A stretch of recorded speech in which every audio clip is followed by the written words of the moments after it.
So, good evening and welcome everyone to the next call of this gift book club. Would you teach a fish to climb a tree? And before we begin, I would like to welcome all the new ones, new people who haven't been on these calls earlier. What this book can contribute to you and your life and to the people in your life. And please feel free to unmute yourself and ask questions wherever you feel like. And please see how it applies to your life, to those of your if kids, if you are a parent or your grandkids, because we have people in our lives with these traits, even though we may not have labeled them as such, but we have X-Men people around us. And how many of us are X-Men which we have not yet acknowledged? So, what possibility does this book open up for you? Let's explore. Allowance. Your point of view creates your reality. Reality does not create your point of view. By Dr. Dane here. Gary says, when you are in a place where you can be in allowance of people as they are, it is rare and precious to them. They want you to stay with them. They don't want you to leave. They like having you around because you don't look at them with judgment. And when you look at someone without judgment, you are the most seductive thing that ever walked the earth. All kinds of things become possible. Your ability to be in allowance is a tremendous gift. And how we love to be in the space of those facilitators, those people who are in total allowance, who don't judge us. How many of us choose to go to access classes or any other classes because we don't find that space anywhere else, and it just opens up our world? And what space can we be to others by being in total allowance of them, giving them choice without judging them? And Anne Maxwell is a co-author of this book, and she is a child psychologist as well. Anne says allowance is stepping out of the space of thinking there are right and wrong ways to be and do things. You simply perceive things as they are. When you step into a space of allowance, everything becomes more clear and you have the freedom to make other choices. Gary, you can align and agree with a point of view, or you can resist and react to a point of view. That is the polarity of this reality, or you can be in allowance. If you are in allowance, you are the rock in the middle of the stream. Thoughts, beliefs, attitudes, and considerations come at you and they go around you because to you they are just an interesting point of view. If, on the other hand, you go into alignment and agreement or resistance and reaction to that point of view, you get caught up in the stream of insanity and you go along for a ride. That is not the stream you want to be in. You want to be in allowance. Total allowances, everything is just an interesting point of view. So if you have taken a bars class, you are already aware of this tool. Interesting point of view, I have this point of view. Interesting point of view, they have this point of view. You can use it for every thought, feeling and emotion, every that you have or you perceive of others, and then you can become walking talking meditation. Alignment and agreement. And continues to say, when I first heard Gary talk about allowance, it changed everything for me. I saw how I had spent so much of my life trying to fit in. I had tried to align and agree with what everyone else thought, to all to no avail. I was continuously getting washed away in the stream of other people's viewpoints. When I was in third grade, a man who lived in our town was running for the US Senate. Our teacher told the class that because this guy was from our town, that our parents should vote for him. I immediately went into agreement with her point of view. Oh, yeah, that's right. Our parents should vote for him. When I repeated that viewpoint to my mom, she said, just because he lives next door to us doesn't mean we are going to vote for him. I would never vote for that man. I then went into agreement with that point of view. Right, we don't have to vote for him just because he lives by us. So, can you see that different people have different opinions about things and how we just keep uh, like swinging between those viewpoints, sometimes aligning with this one, then we hear someone else, and then we would see that, huh, ye sahi bol raha hai, this is right. We'll go along with that. And is that kind to us? How much we lose ourselves in the process. In the due course of time, we may even forget what and who we are. When I repeated it to my teacher with all the sarcasm and scorn my mother had expressed, she made me stay in the classroom during recess and copy pages out of the dictionary because I had been disrespectful. So we are not even allowed to express our opinions, especially the kids. A normal kid, or like moreover, if an X-Men kid tries to say something, we are not willing to listen to them. They are not allowed to be themselves. It is very easy for parents of X-Men kids to fall into the trap of aligning and agreeing with all the experts about their kids' disabilities and the right way to parent them and or educate them. It makes a world of difference when you shift out of alignment and agreement. Oh yes, that must be right. And instead move into allowance. That's an interesting point of view. What is true for me and my child? Resistance and reaction. When Gary first talked about allowance, I also saw how people spent their lives resisting and reacting to what everyone else thought, said, and did. So, when people do that, what they do, they create fights, they have conflicts, they get into arguments. I recognized that I had done my share of this as well. As a kid, anytime someone told me I couldn't do or have something, I did everything within my power to do or have it. Once, when I was 7 years old, my mom pointed out a full page newspaper advertisement of children's shoes. She told me I could have any of them I liked, except one particular pair. I threw a fit, cried, and carried on about how that was the only pair I would consider wearing. So, if you are a humanoid, and more so, even an X Men, you actually would always want to be and do things which are forbidden, which someone says that you can't have this, you can't do this, and then you'll go and show you how I can do it. Or if they say that this is the wrong thing to do, and then you would think that there is some pleasure there, there is some fun which I'm being not allowed to experience, and you'll go there and you will rebel and do that particular thing. After a while, she gave in and purchased a pair of those shoes for me.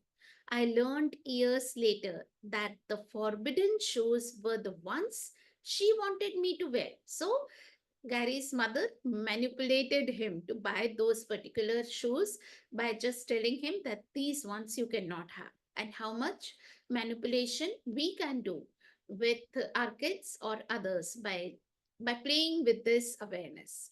She had manipulated me, knowing I would resist and react. To this day, I'm sometimes still like that. Someone tells me no, and my initial response is, watch me. However, thanks to Gary, I saw that there was another choice. It was being in allowance, perceiving everything as an interesting point of view, and this has made a huge difference for me in my relationships and in my work. Now, let's see how this applies to parents. Being in allowance as a parent. What if you did not demand what your kids align and that your kids align and agree with your points of view? I read that again. What if you did not demand that your kids align and agree with your points of view? What if you could give them permission to have their own points of view and to change their viewpoints as they see fit? What if you could give your kids permission to be who they are? Being in allowance with all kids is essential and it is imperative in dealing with X-Men kids. Kids on the autism spectrum, for example, can have odd behaviors. Rather than having a strong point of view about whether they are right or wrong, if you can ask questions and tap into what they are saying, seemingly intractable situations and difficulties can shift. So when you are in allowance, you can see things more clearly. You can understand what they are trying to communicate because you are not judging their behavior as wrong. Rather than you are willing to receive the awareness of the communication that they want to give you. Being in a space of allowance does not mean you become a doormat and allow your kids to run you over. It does not mean that you say yes to every demand they make of you. And it does not mean that you exclude yourself from the equation. Being in allowance definitely doesn't mean that you don't say no. Sometimes no is exactly what is called for. And if your child explodes, what if you could allow the explosion to occur and not feel responsible for it? It can take practice not to feel humiliated in the grocery store when your child has a tantrum and flops around on the floor. However, when you are in the space of total allowance of your child and what he is choosing in the moment, when you see his choice as an interesting point of view, there is no one to push back against. And typically, the outbursts don't last as long. Okay is a perfectly appropriate energetic response to a tantrum, not okay, just okay, with the energy of if this is what you are choosing, okay. So it doesn't have any emotion in it.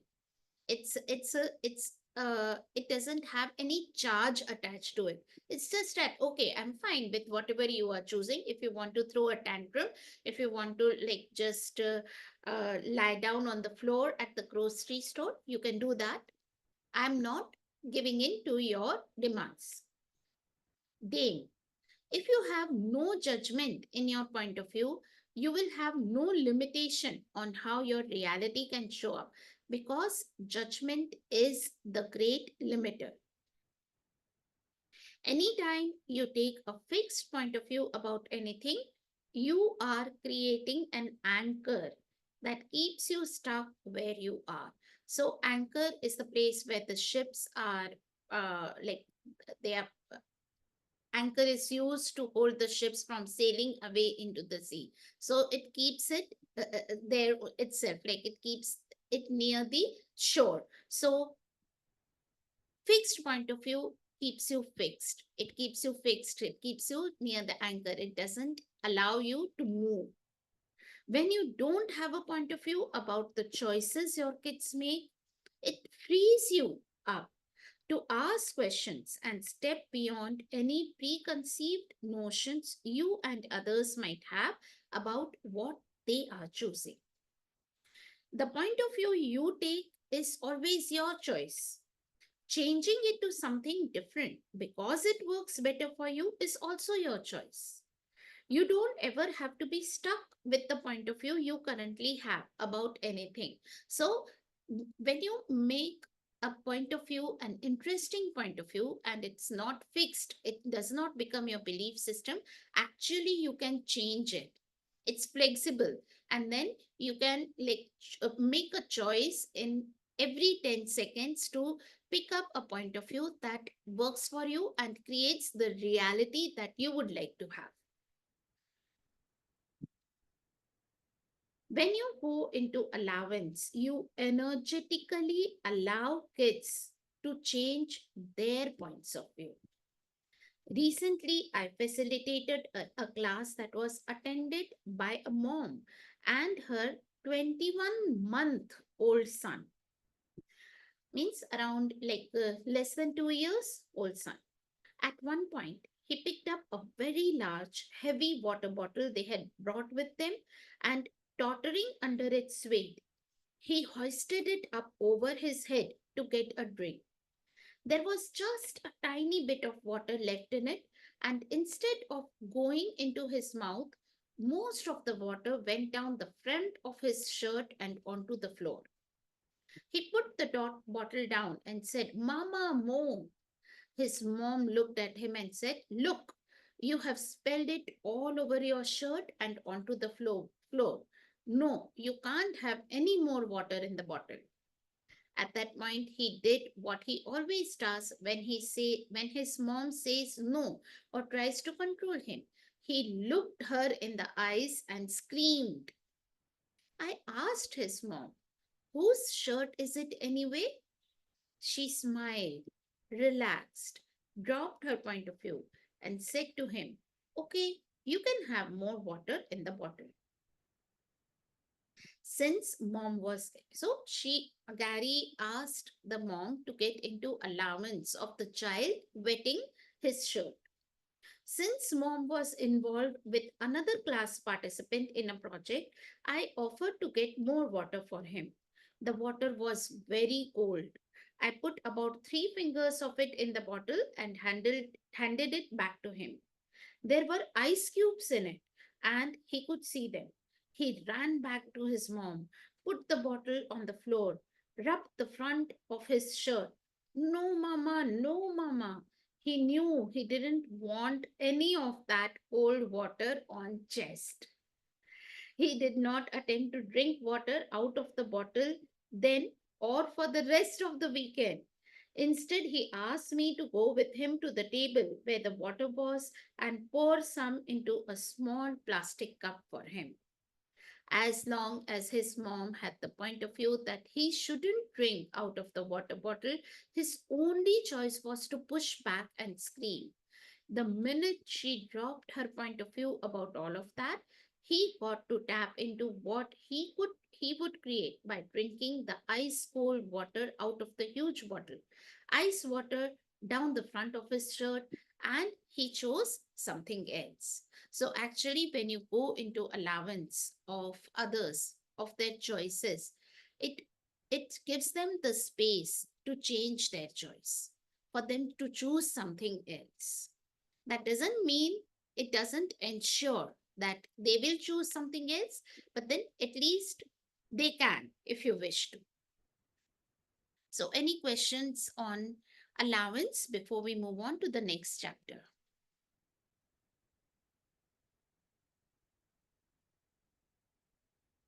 None? Okay, so we'll move on to chapter 17, choice. There should always be choice for kids. You need to recognize that they are choosing what they are choosing to get a result that they think will change something. I'll read that again. You need to recognize that they are choosing what they are choosing to get a result that they think will change something. There is a widespread belief that kids with so called disabilities aren't able to make good choices, and adults aren't often willing to let them make choices about the day to day things in their lives. It may seem to many kids and the adults who interact with them that the kids don't have choice about anything. But what if they actually do?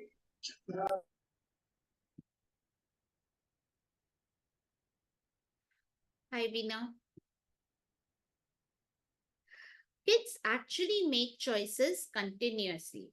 They chose whether to be grumpy or not, whether to be silly or not, whether to bang their head on the floor or not, whether to step into a different space or not, whether to go along with a request we make or not. So, however hard you may try to control your child, actually they would always have a choice. So you cannot take away your child's choice. So better be in allowance and eh, uh, not try to control them. M- Make them feel that they have choice.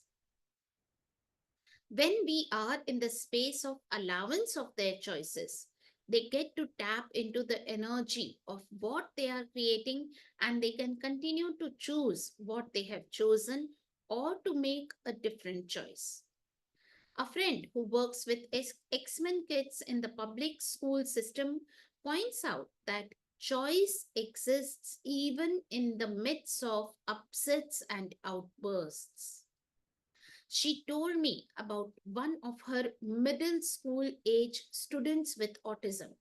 He was non-verbal but communicated energetically all the time, except nobody ever listened. So these kids, these X-Men kids who are diagnosed with ADD, ADHD, or autism, they don't like to have verbal communication. But then they have a very distinct way of always communicating energetically, and they usually get very frustrated when they have communicated something through their thoughts. They have already indicated it, and their uh, parents or caretakers do not get it, they don't acknowledge it, and then they feel frustrated. This young man had frequent angry outbursts. She said that many times when she arrived in the classroom to work with him, he would have already bolted from the class or had a physically aggressive outburst. One day, just before she arrived, he had attempted to flee and had almost put his hand through a window. When she walked into the room, he was being restrained on a mat by two paraprofessionals to ensure his safety.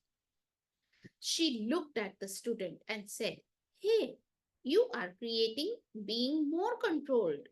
Is that really what you would like to create?" He looked her in the eye, and this was someone who didn't make eye contact. He said, stopped resisting, and became calm instantly. He was up and back to work in seconds. He made a choice. How do you choose? When we speak about choice, we are not talking about some sort of cognitive process where you think long and hard about something, carefully weigh the pros and cons, and then choose. We are not talking about right answer and wrong answer, or good choice and bad choice. The choice we are talking about has to do with energy, not cognition. So, how do you choose? You just choose. As an adult, you choose to get up when the alarm goes off or not. You choose to make an obscene gesture at the driver who cut you off or not. You choose to go along with your boss's request that you stay late to finish a project or not. You choose how to respond to every situation in your life. You just choose. It is the same for your kids. As Gary says, everything is just a choice. And your choice doesn't need to last forever. If you don't like the choice you made, you can choose something else. What if you could let your kids and yourself choose and then choose again? Choice creates awareness. When you choose, you become aware of what your choice is creating now and what it will create in the future. Just like the little boy in the previous chapter who tapped into what he would create by attempting to drink ice cold water out of the huge water bottle. He had the awareness of what each choice would create, and he chose the one that worked best for him. We facilitate this awareness for kids when we are in allowance of what they choose, and we invite them to a different possibilities when we ask them questions. A 10-year-old boy, I will call David, was brought to see me because he had frequent explosive outbursts. I was told by his mother that he was quick to explode, become defensive, hurl insults, groan, and hit his head with his fists in frustration. He was a brilliant kid and he got impatient when people either couldn't or didn't keep up with him or when they didn't acknowledge him. Because David had been punished, reprimanded, and faulted for his outbursts so often, his view of himself was that there was something wrong with him. So he was punished so often that he felt that he was guilty, he didn't know how to behave, he was not making right choices. And because his life didn't seem to change much, he seemed resigned to being wrong, not having friends, and being in trouble constantly. He was hopeless that things could ever get better and told me he saw no way out. His mother was also in despair and would project into the future and warn him how difficult and unhappy his life would become if he didn't get a grip on himself now. Neither one of them believed that David had choices. When David and I talked, he portrayed himself as a victim of mean, unpleasant kids, parents who didn't understand him, and the teachers who were out to get him. I asked him lots of questions about his life at home and at school, and we talked about the notion that he actually had choice. Even though he resisted initially, he was able to acknowledge that maybe he did have choice. Over time, David began to make different choices. He became less at the effect of kids, teachers, and his parents. He was less reactive to what others did or said and less prone to outbursts. And when he did have them, they did not last as long and were less intense.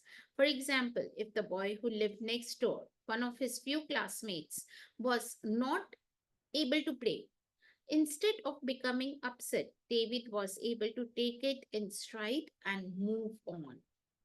What did I do to facilitate this change? I asked him questions. So what gives people choices?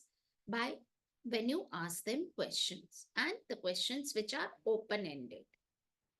I did not demand answers. I acknowledged whatever he told me and I had no point of view about the choices he made. So you ask questions and leave them with that.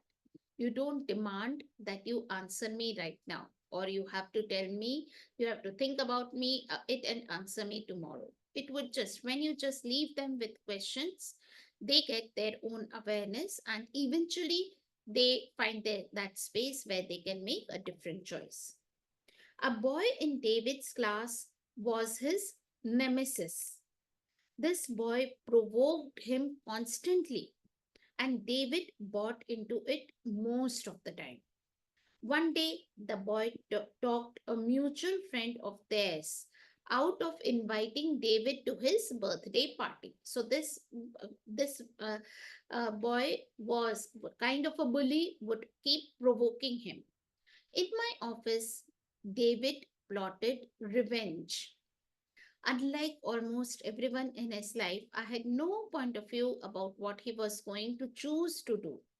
When he would plot revenge in other instances, people would jump in and try to talk him out of his plans, which would only escalate him. Instead, I simply acknowledged everything he was saying and then said, "Could I ask you a question?" He said, "Yes." Gary said, "If you carry out these plans, what will your life be like in a day, in a week, in a month? And if you don't carry out these plans and instead do something different, what would your life be like in a day, in a week, in a month?" So that is how you make choices. So If you've done the past class, you might be already aware of this question. If I choose this, what will my life be like? In 1 month from now, in 2 months from now, in 1 year from now? Like you keep asking, you ask those questions and you check the energy, whether it is light or heavy, and you choose whatever brings lightness to your world. Even though he initially claimed his life would be so much better if he were able to have revenge, he tapped into the energy of what he would create by making each choice he contemplated. And as it turned out, he chose a more measured response. David told me later that the boy was irritated that David did not erupt as was his pattern, and as a result did not get in trouble. So, who got the last word anyway? I asked him. He grinned. Being in allowance of kids' choices is essential. But unfortunately, many parents and teachers engage in right and wrong thinking or have strong points of view about children. When this occurs, kids often miss out on the chance to make choices and be aware of what their choice has created. And also, in the long run, what happens is that their decision making capacity gets affected. They are not confident in making choices. They are always afraid. They're fearful, and they don't take responsibility. They start shrugging responsibilities. One summer, I worked briefly with a mom and her 5-year-old and 2.5-year-old sons. She was concerned about the older boy. She told me that he played roughly with his younger brother, so she brought both boys to the session so I could witness this. As she described the older boy to me, it seemed that she was looking for me to validate all the decisions and conclusions she had reached about him. It was important for her to have answers and to be in control. She was anything but an allowance of her two boys. I observed as the brothers played easily and kindly with each other. Occasionally, the older boy gave toys to his younger brother. At one point, when his little brother tried to take a truck away from him, the older boy let him have it. He was so different from the way his mother had described him.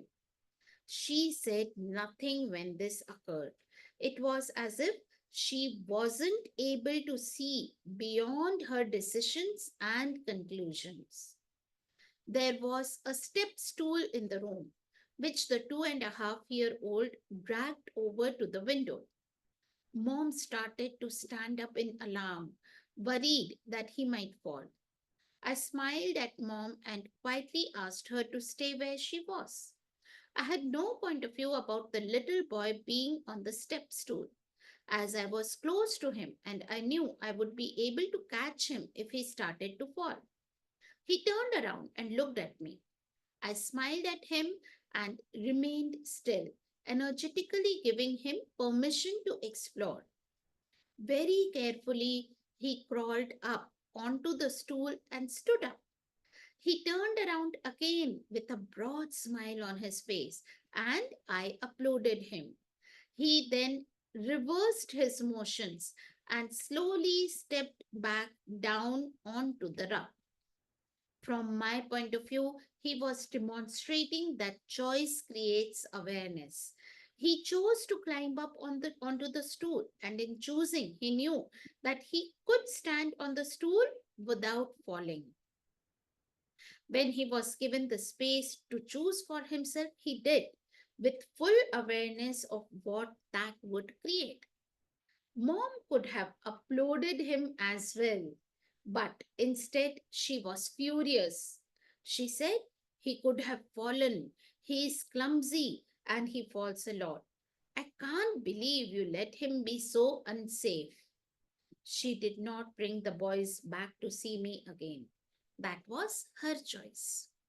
So it's a choice whether you stick to your decisions and conclusions or you are willing to make a choice and step into awareness.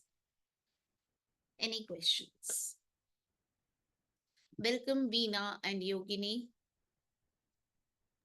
Hello, ma'am. Good evening. Good evening. So, Veena, have you done an Access Bars class? Are you aware of the clearing statement?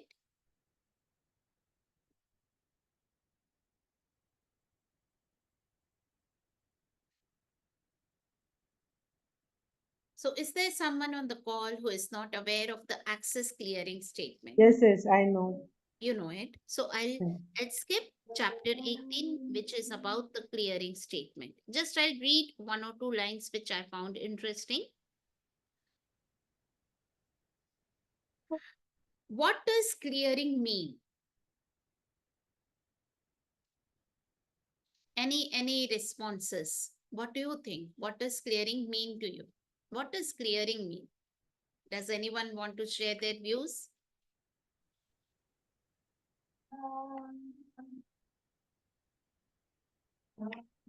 I feel that that is the bounding we are generated, like we are created on, with the point of views of ours and others, Yes, which very good. will we need to clear Yeah, the limitations limitations. Yeah. that we have created through our own points of views and that we are clearing.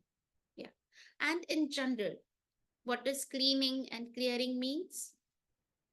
To get rid of certain things. Whatever is not serving up. Kachra saaf karna. It's as simple as that. So it's getting rid of stuff. It is letting go. Most of the limitations and places we are stuck have been created by our insanity, by doing the same thing over and over again and expecting a different result. So the insanity in this reality is when we feel that नहीं इस बार यही चीज करेंगे एक बार और करेंगे और अब ये ठीक हो जाएगा कोई बदल जाएगा सामने वाले को हम कंट्रोल कर पाएंगे they will stop being angry they will stop fighting me or something like that. Yeah, so we'll be able to create a different result now by doing the same thing. So that is the insanity which keeps us limited unless we are able to able to change that point of view. And through access clearings, you actually don't even have to know this that point of view. You can just say that everything that brings up, I now destroy and create it all, and you can utter the clearing statement: right and wrong, good and bad, pot and pop, all nine shots, boys, bats, and peons.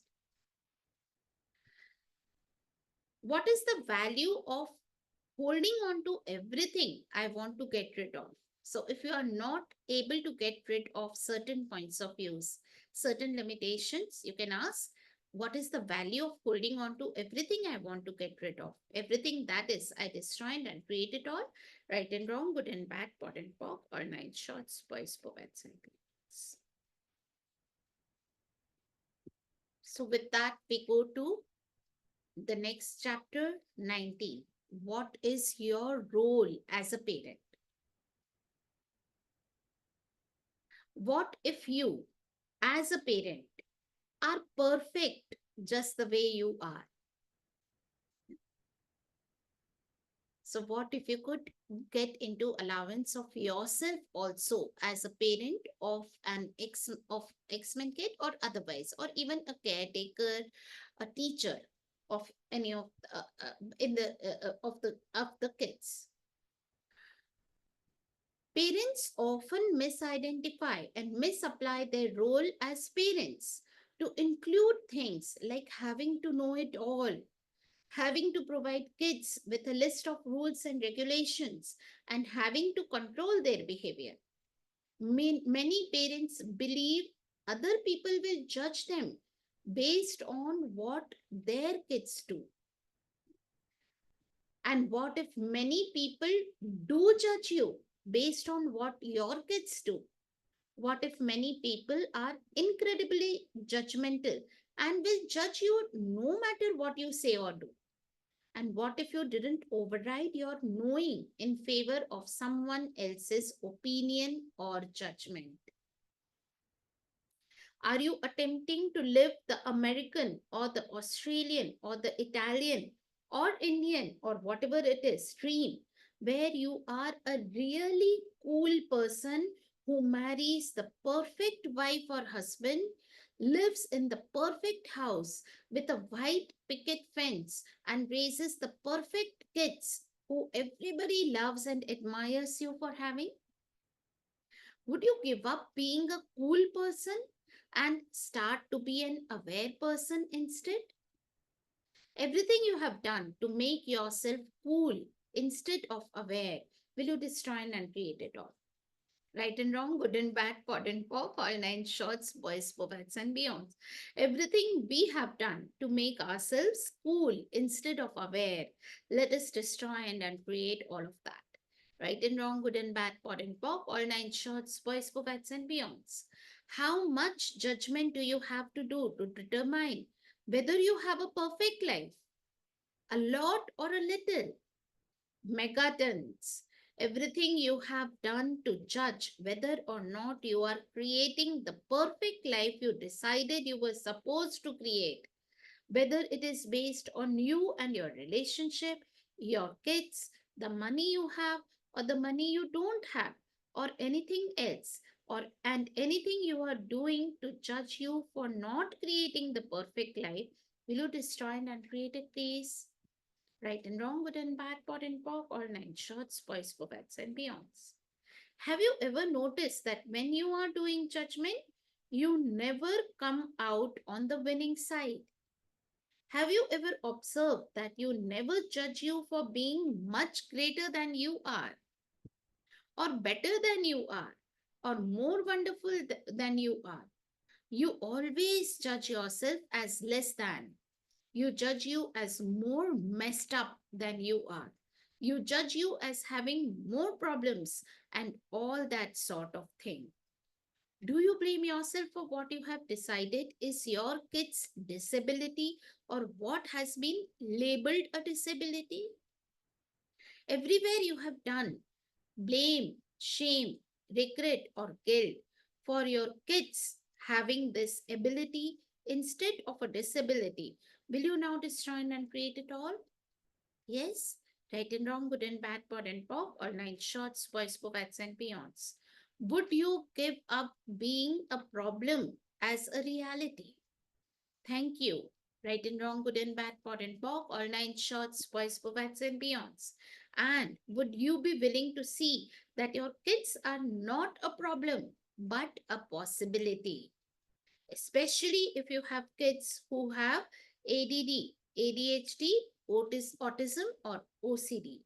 Everything that is, will you destroy and create it all? Right and wrong, good and bad, pod and pop, or nine shorts, boys, bobettes, and beyonds. And unfortunately, in countries like us, how many people feel that having these type of kids is like a curse? Yeah, they are not even seen as gifts. So everything that brought up, will you please now destroy and create it all? Right and wrong, good and bad, pot and pop, all nine shorts, boys, bobettes, and beyonds. How were you treated as a kid? Most of us haven't had role models for parenting that were nurturing and caring. And as a result, we tend to treat our kids, ourselves, and all the other people in our life the way we were treated, not the way we should have been treated. Dane provided a great example of this after he got a huge new TV with surround sound stereo that knocks you out of your chair. Gary's daughter, Grace, said, Dane, can my friend and I watch a DVD on your system? I had a weird reaction. Dane says, I thought, what do you mean? It is my system. Why wouldn't I let her use it? Why not? I could have said, yes, please enjoy it. Have a good time. Did I do that? No. I got weird and mistrustful. I said, Yes, but just this one. So Grace was a child at that time. Grace Douglas, she's one of the facilitators of Access, who facilitates like this choice for possibilities class, advanced body class now, and also she's with along with Shannon O'Hara, who is her sister. She like conducts this facelift classes. Gary says, right after Dane said that, he turned to me and said, Geese, I don't feel good about what I just said. What do I need to look at differently? So Dane was like, he felt guilty of how he had treated Gary's daughter. I asked, were you a bad kid? Dane said, no. I asked, did you take care of your parents' stuff? He said, all the time. I asked, did you break things and have wild ass parties? Dane said, nope, never. I took care of everything all the time. That's because he was the only adult in his family, but that is a different story. I said, what if you treated Grace the way you should have been treated instead of the way you were treated? Dane says, whoa, whoa, I had to look at that. My dad got remarried when I was 6, and my stepmother distrusted me from the moment she met me, even though I was one of those kids who would take care of everything for everyone. After my dad got married, I lived in the fairy tale I have always wanted to live in, with a wicked stepmother. Dane used to get up in the morning to fix his mother's coffee for her, and he would serve it to her in bed. And sometimes breakfast too. My mom trusted me, but my stepmother was so distrustful that she didn't want me to stay in the house alone. I'm not sure what she thought, but she wouldn't trust me with the stuff in the house and she wouldn't trust me with the cars. I was a good kid, but that's not the way I was treated. Once Carrie and I started to talk about it, I noticed I treated other people in my life that same way, with distrust. I asked him whether he treated himself that way as well. He said, yes, he did. Most of us do this. We treat ourselves the way we were treated. We figure that has to be the right way because that's what our parents did. How are you treating yourself in your life? Are you treating yourself the way you should have been treated or the way you were treated? And are you treating your kids the way you should have been treated based on your awareness and how cool you were? Or are you treating them the way you were treated simply because you were treated that way? Everything that is, will you please now destroy and create it all times a godzillion? Right and wrong, good and bad, pod and pop, all nine shorts, boys, go bats and beyonds. Anything that is popping up for anyone? Any questions? Anything to share?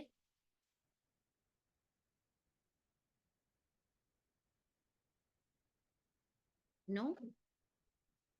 Okay. I am never going to be like my mother. We tend to think that the other side of treating our kids, they that the way we were treated is to declare, I'm never going to be like my parents and do the things they did. They did. I did this, Gary says. When I was very young, I decided that I was never going to treat my kids the way my mother treated me. Once, when my oldest son was a teenager, I was awakened at 3 in the morning by the sound of loud talking and laughing in the living room. It was my son and his friends. I knew he had to be to work at 6 in the morning, so what did I do? I got up, stormed out into the living room, and righteously said, young man, you are not being responsible. No sooner were the words out of my mouth than I realized I was being just like my mother. I also realized that my son wasn't going to pay any more attention to me than I paid to my mother. I stopped in the middle of my sentence and said, and my mother said this to me, and I didn't pay attention to her either. Good night, and I went back to bed. It doesn't work to decide you are not going to be like your parents. If you decide that you don't want to be like them, you'll just have to duplicate them like I did. What does work, however, is being aware. What if the greatest gift you can give to your kids is the gift of awareness? Now, how many of us we tell our kids, be careful when they are going out alone? Our daughter going out to party at night. Be careful. Be aware. Like, beware. Yeah. Yeah, I do. Yeah. If all of us do. Yeah. Yes, Sakina. Thank you for acknowledging. So, being careful versus being aware. A lot of parents are focused on wanting to keep their kids safe. We want to protect our kids. They see that this as their job. And I agree, it's an important part of their role. The question is, what is the best way to keep them safe? Is it to feverishly look out for them and want them to be careful? Or is it to teach them that they can take care of themselves by being aware? When my youngest son was about 18 months old, we were at a park and he decided he wanted to go on a very tall slide with the big kids. He started climbing the ladder. It was about 20 sorry, I was about 20 feet away thinking at him, be careful, Sky, be careful. He got about three-quarters of the way up the ladder and called out, Dad, I am being careful. He was picking up my thoughts. I realized you have to be aware of what you are thinking at kids because they pick it up. So even if you don't say those words, if you're worrying, if you're concerned about your kids, if you are thinking about the negative outcomes that would get created for because of the choices that they are making, actually they are getting all of that. They are aware of all those thoughts that you are thinking, and when you think those get created. It is what they pick up. Don't tell them to be careful, tell them to be aware. Awareness encompasses everything around them. When they are aware, they don't have to be careful because they will know what to do. Parents tell their kids things like, be careful, don't talk to strangers. I learned not to do that. I said, be aware. If something doesn't feel right, get the hell out of there. No matter who it is, even if it is somebody you know, don't do anything with anybody that doesn't feel right to you, even if you know them. So, Carrie taught them to trust their awareness and make choices for themselves without making someone else more responsible, someone elder knowing more than they do. Dane says there is such a big difference between aware and careful. Has anybody ever told you to be careful? What does that mean? Be paranoid. That is the only option you have. Careful means paranoid. It means full of care or anxious. Being careful paralyzes you. Aware is, hey, everything is cool. Everything is cool. Everything is cool. Uh huh. Wait a minute, what's that? That doesn't feel so good. I'm going to pay more attention to it or get away from it. Being aware gives you more options and lets you take actions or get the hell out of there. Gary says when you tell somebody to be careful, they have to assume they are missing something that might harm them. Yeah. So that creates a lot of anxiety. You become fearful for no reason.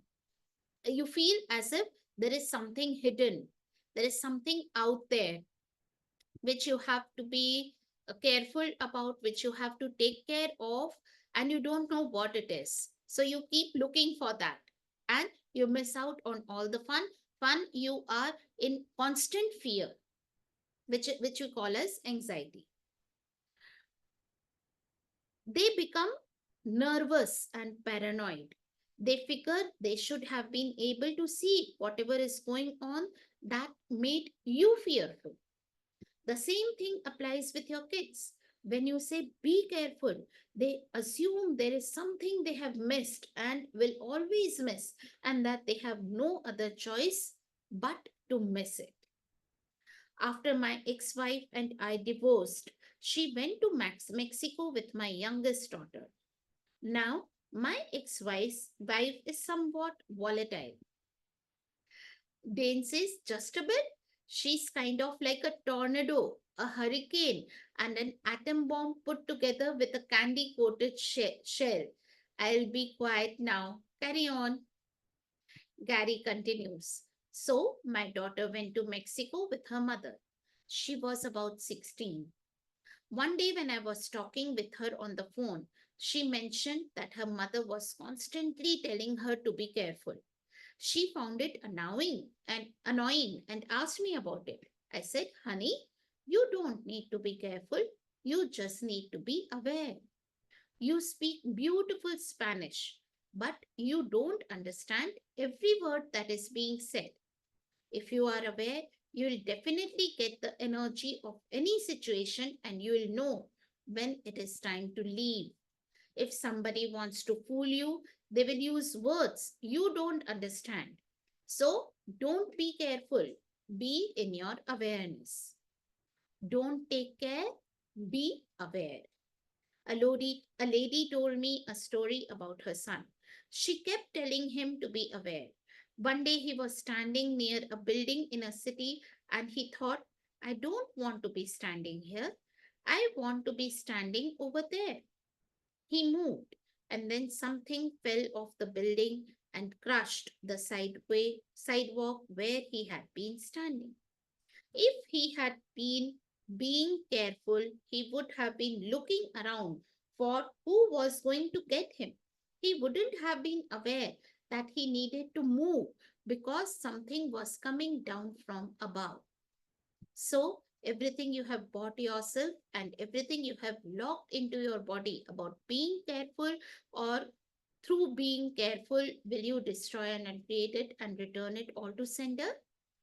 Right and wrong, good and bad, pot and pop, all nine shorts, boys, bats, and beyonds. So this is a long chapter.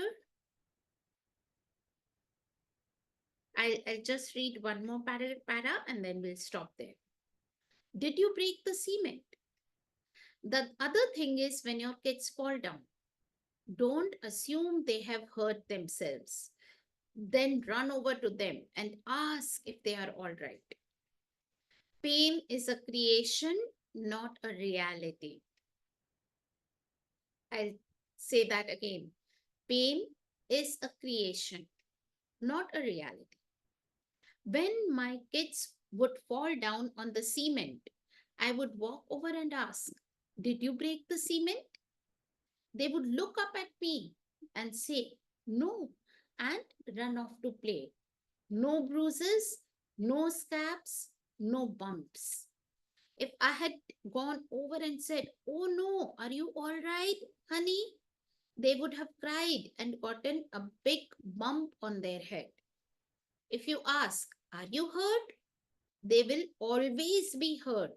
If you ask, Did you break the cement? They will say no and happily run.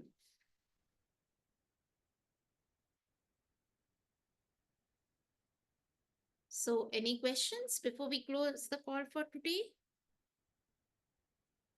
You can buy this book, read it again and again. Even though your kids may not be X-Men, or you may not have seen their X-Men capacities yet, but still, like, this is such an amazing book on parenting. Hi, I wanted to ask, sorry, this is Sakina here. Hi, Sakina. Yeah. Hi. When you had mentioned just now recently that how it is like when your parent tells you something and then you ultimately become that and you tell your children the same thing. So how to break the cycle? Yeah. So you just be aware.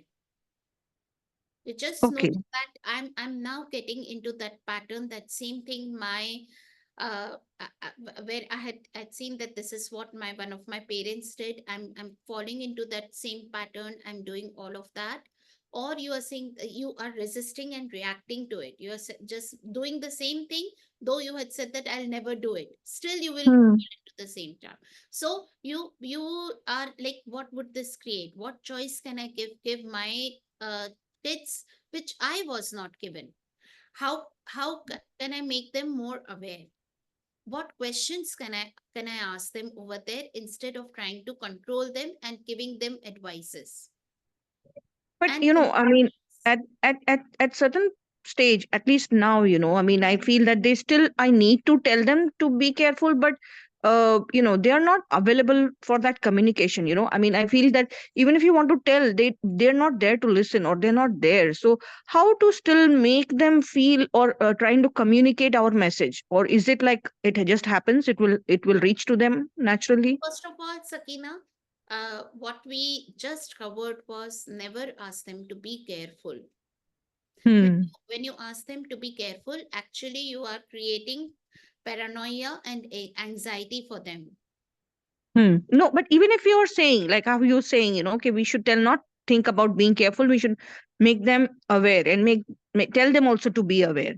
So there are times when, just as you said, that the boy is climbing the ladder and, the message is already passed. So do you think that if I want to tell my children something in my mind, as in even to be aware? Yeah. When you just tell them, when you think of them, like you energetically communicate with them, you think of them and you just tell them. So it will help. It will, yeah, yeah, of course it Because does. many a times what happens is when when the children are small, as you're reading the book of probably connecting to a child when they are probably 10 and below, but Works at I'm trying to it so works at I'm ages. yeah, so I'm talking about, like, 15 and above. Yeah, yeah, it works. And everywhere you have decided and concluded that they are not aware. Will you please now destroy and create it all times a God saving? Yes, thank you. Wrong, good and bad, pot and pork, all nine shorts, boys, bovettes, and beyond. So, how aware are your kids that you have not yet acknowledged? Okay. So, yeah, everything that brought up. Will you please now destroy and create it all? Yes, thank you. Good and bad, pot and pork, all nine shorts, boys, bovettes, and beyonds. So, when you are asking those questions, are you like, can you see that you still have worries and concerns that they will get into trouble? Yeah, I feel, that yeah, the fear is there for sure, that they might make mistake. But now I feel, now after talking to you for a couple of times, I've attended your session, I feel making mistake is not right, is not wrong, sorry. It's okay to make mistakes. What if there were no mistakes? It was just a choice. Everything is just Hmm. a choice. Like mistake is something when you label that choice as wrong, you are judging their choices. What if Mm, that was the most beautiful thing that happened to, and they hmm. learn something out of it. So you always learn more from your failures than your success. Yes. Yeah. So So, I'll tell them to let them not calling ask it as a anything. mistake, not calling it as a mistake and calling it as a failure would be a right term. Not exactly. Looking at the like what whether you call it as a mistake or failure or you call it as just a choice. It So doesn't how matter. do you address it? Like, how do you address it? Like when you know that okay, fine, for example, even if it is for myself, if I have done something, I'm talking about my childhood and how to relate it to their childhood. So something I made a mistake, but I learned from it and I have gained a lot of perspective, great experience, understanding. But I know that I did it with my mistake. Because of a mistake, I have learned so much. So if you don't call it a mistake, what should you address it as? Choice. Choice. Okay. Everything Okay. is just a choice. Hmm. Okay. Yeah, Because at the end of the day, as you're saying, be careful, or I made a mistake. So it is all in the words. So we have to phrase it in the correct way to be able to, bring the good. exactly. Your words matter a lot, your thoughts matter a lot, and your uh, words and your thoughts, your Hmm. language and your thoughts, whatever you speak out, it creates your reality. Hmm. Okay. Thank you. Yeah, so be aware of what you are thinking and what you are uh, talking about Hmm. your kids and to your kids, both. Okay. Yes. Nice. Thank you. Yeah, thank you for asking that question. So, any more questions before we close the call for today? None? Okay, so I'm conducting an Access Bars class on this Sunday, 4th of August. So if you know of someone in Indore who would be looking for it, whom you would like to introduce to Access, please feel free to inform them and I would be happy to contribute. So thank you everyone for joining in. Okay, thank you. Thank you, Deepak. Bye bye. Good night.